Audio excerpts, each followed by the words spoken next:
सुप्रभात प्रिय बच्चों। अभी लाइव क्लास में शीर्षक स्वर्ग हम बना सकते हैं के पाठ को निमित्त किया गया। पाठगत बातों से आपको अवगत कराते हुए प्रश्नोत्तर के रूप जो है उसके संदर्भ की चर्चा की गई, बताया गया। थोड़ी सी जो पेज नंबर 80 के अंतर्गत 80 में, पेज नंबर पृष्ठ संख्या 80 में जो पंक्तियां हैं उसका विश्लेषण करना अनिवार्य है। या यूट्यूब पर आपका रहेगा, आपको हम व्हाट्सएप पर भी शेयर कर देंगे, पहले इसको आप देखिए। उसे भुला हुआ फंसा परस्पर ही शंका में भय में, लगा हुआ केवल अपने में और भोग संचय में। प्रभु के दिए हुए सुख इतने हैं विकीर्ण धरती पर, भोग सके जो उन्हें जगत में, कहाँ अभी इतने नर। सब हो सकते तुष्ट, एक साथ सब सुख पा सकते हैं, चाहे तो पल में धरती को स्वर्ग बना सकते हैं। इन पंक्तियों का भावार्थ आपको बताना है। सबसे पहले वो उसे भूल व फंसा परस्पर, किसे भूल? मानवता को। अभी पाठगत जो प्रश्नोत्तर कार्य हो रहे थे उसमें इसकी चर्चा भी की गई।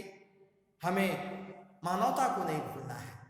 जब हम मानवता को भूल जाएंगे तो दानवीय जो प्रकृति है हमारे पास उपलब्ध हो जाएगा और उससे हम मानवीय सदकर्म नहीं कर सकते, हम दानवीय कार्य करने के लिए प्रेरित होंगे। और ऐसा करना मानवता के लिए घोर अन्याय है। ऐसा हम क्यों करें? ऐसा नहीं करना चाहिए। उसे भूलवा पसा परस्पर ही शंका में भय में। और यदि हम इस प्रकार के अप्राकृतिक कार्य करेंगे तो हमारे मन में शंका का होना, डर का होना स्वाभाविक है, लाजमी है। इसलिए कम से कम इन चीजों का परित्याग हम करें तो सबसे अच्छी बात होगी। दूसरी बात है लगा हुआ केवल अपने में भोग और संचय में। आज मानवता का परित्याग कर, दया करुणा प्रेम इन सारी चीजों को परित्याग कर वह सिर्फ और सिर्फ लोभ और लालच में आकर के अपने लिए, अपने आने वाली पीढ़ियों के लिए सिर्फ वस्तुओं का भोग और संचयन में लगा हुआ है। किस प्रकार से हमारा जीवन भोग के साधनों को उपभोग करे, यह एकांकी सोच निश्चित रूप से उत्कृष्ट नहीं है। और साथ ही साथ हम आने वाले पीढ़ियों के लिए उसको एकत्रित करें, जमा करें, संचय करें, यह भी संस्कार बात नहीं है। लेकिन अमानवीय प्रकृति वाले लोग इस प्रकार के कार्य में ही संलग्न है। आज देखिए कुछ लोग ऐसे हैं जो अपने भोग के साधन को प्रचुर मात्रा में उपलब्ध तो किए ही किए हैं, लेकिन आने वाली पीढ़ी भी सुरक्षित और संरक्षित रहे, महसूस करे, उसके लिए इस प्रकार का अमानवीय कार्य, इस प्रकार का पाप से युक्त कार्य करने के लिए प्रेरित होते हैं, करते हैं। यह उपयुक्त बात नहीं है।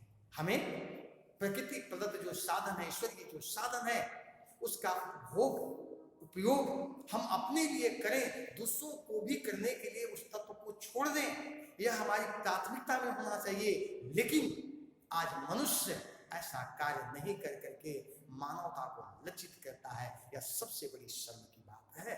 इसके पश्चात प्रभु के दिए हुए सुख इतने हैं विकीर्ण धरती पर, भोग सके जो इन्हें जगत में, कहाँ अभी इतने नर। धरती लाखों करोड़ों वर्ष से पड़ी हुई है। इसकी उर्वरा शक्ति देख करके हमें आश्चर्य होता है। धरती का या प्रकृति प्रदत्त चीजों का हम कभी भी भोग करके समाप्त कर दे, ऐसी संभावना दूर दूर तक नजर नहीं आती। तो फिर हम भोग और संचय में क्यों लगे?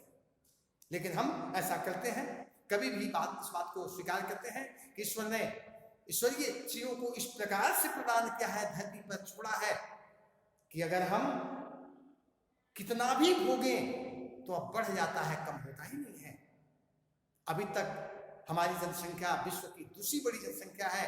क्या खाने के बिना अनाज, खाने के लिए अनाज हमें नहीं मिलता, हवा पानी नहीं मिलता, सब कुछ प्रचुरता के साथ उपलब्ध है, बल्कि अपने आलस आक्रमणता के कारण हम उसे प्राप्त नहीं कर पाते, फिर भी हम दोस्त प्रकृति को, ईश्वर को देकर के मुक्त होना चाहते हैं। ऐसी जो व्यर्थ, ऐसी जो प्रथा है, ऐसी जो विचार है, यह निश्चित रूप से उपयुक्त नहीं है। कवि इन बातों को बताना चाहता है कि कितना भी मनुष्य आया और गया या आएंगे और जाएंगे, फिर भी प्रकृति प्रदत्त ईश्वर चीजों को भोग सकना उसके बस की बात नहीं है। दूसरी बात, सब हो सकते तुष्ट, एक साथ सब सुख पा सकते हैं, चाहे तो पल में धरती को स्वर्ग बना सकते हैं। वास्तव में हमारी कवि की जो मूल्य उद्देश्य और अवधारणा है इसी बातों पर है कि हम मानवीय सद्व्यवहार के द्वारा प्रकृति के प्रदत्त चीजों को इस प्रकार से उपभोग करें कि जहां हम भी आत्मिक रूप से संतुष्ट हों और अन्य लोग भी आत्मिक रूप से संतुष्ट हों। अगर उन्हें संतुष्टि मिल जाती है, संतोष प्राप्त हो जाता है, तो इससे बड़ी बात और कुछ नहीं हो सकती। और जहां पर जिस घर में, जिस समाज में, जिस परिवार में, जिस राष्ट्र में सुख है, शांति है, संतोष है, उससे बड़ा स्वर्ग तो कुछ हो ही नहीं सकता। इसलिए स्वर्ग की जो कवि की अवधारणा लोगों को बताना कि वास्तव में हम स्वर्ग की स्थापना अपने घर, परिवार और समाज, राष्ट्र में कर सकते हैं, आवश्यकता से एक बात यह है संतुष्टि की। गोधन, गजधन, बाजीधन और रतन धन खान, जब आवे संतोष धन, सब धन धूरी समान। स्वाभाविक रूप से अगर संतुष्ट होकर के हम जीवन यापन करते हैं, संतोष रूपी धन यदि हमारे पास आ जाता है, तो जितने भी बाह्य और अंतर मन की जो चीजें हैं उसका कोई औचित्य नहीं रह पाता। इसलिए मनुष्य को संतुष्ट होकर के संतोष का जीवन जी कर करके जीवन यापन करना चाहिए। कहा भी गया है कि संतोषम परम सुखम। तो आज के लिए इतना ही। इस प्रकार से ये आपका जो कार्य था पाठगत समाप्त हो गया। आपको बहुत बहुत धन्यवाद।